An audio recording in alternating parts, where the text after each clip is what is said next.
2012 in particular was just a very loaded draft that year. I hit like 260 my senior year of high school, nothing impressive. I pitched pretty well, but I was like a fringe guy, you know, I was 6'5", very projectable, just never really put it all together, you know, in front of the right people. I loved watching the Rockies coming up. Troy Tulowitzki was I loved watching him go about his business. So I was like, I'm gonna hit like too low this week. So I just stand up tall, toe tap, and I was like, that feels pretty good. So I took it down to this tournament, and I mean, I have the greatest BP to date.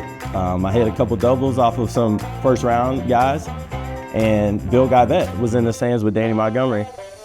And Bill, you know, goes up to my mom. He's like, we really like your son, and we would love for him to come to Denver for the pre-draft workout in 2 days. And completely out of place, man. It was like Daniel Robertson's here, Addison Russell, David Dahl, the eventual first-round pick that year. All these dudes are here, and here's me just coming in off the standby flight from Florida.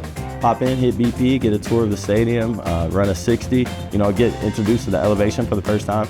And Bill, after this workout, comes up to my mom. He's like, we're going to draft your son, and I'm going to personally make sure that he's taken care of. So it was surreal. 2 days later, the Rockies called in the 12th round. They called my mom, didn't even call me. I'm in the bed. She's like, Correlle, come here. The Rockies are on the phone. They're going to draft you. And yes.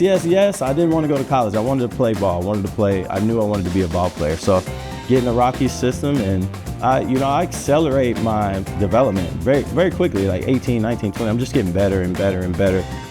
Eventually end up in AA at 22. It's one of the best fields in minor league baseball, and some of the coordinators and coaches that come in, you know, throughout the season will tell us this is just as good as any big league ballpark they've been in. Guys like Dahl, Tapia was on that team, McMahon was on that team, Pat Valleca, Herman Marquez, Kyle Freeman. So we just became such a tight-knit group because we were all together all the time. So with the Rockies did an unbelievable job. They brought in just so many talented players, but they were good people. So I think it was easy to kind of grow these and nurture these relationships. Like Trevor Story, I lived with him for 2 or 3 years in spring training.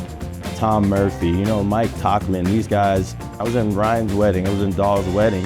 Yeah, we just really had really close, tight-knit groups, and we foster those relationships. And I think that we learn to just love each other and really not take for granted these relationships that you have with these people. So I stay in touch with Ryan all the time. Ian Desmond lives in my town, so we were really close, and now I consider him a brother. He was a great mentor for me. And I think what a huge thing with Colorado was in spring training, everybody's under one roof. So many organizations separate the minor leaguers and big leaguers. But I would eat lunch next to Nolan Arenado, you know, or I would get breakfast and Charlie Blackmon would be there, and we would just, you know, talk like normal people. So it was like we weren't starstruck of the big leagues. It was like, oh man, this is one big family. Like, we're gonna be up there one day eventually, so why not get to know these guys? And then the coaching staff. Tony Diaz was my first manager. I talked to Tony all the time. Anthony Sanders, an incredible human, talked to him a lot. Ron Gideon, he was very instrumental in my career.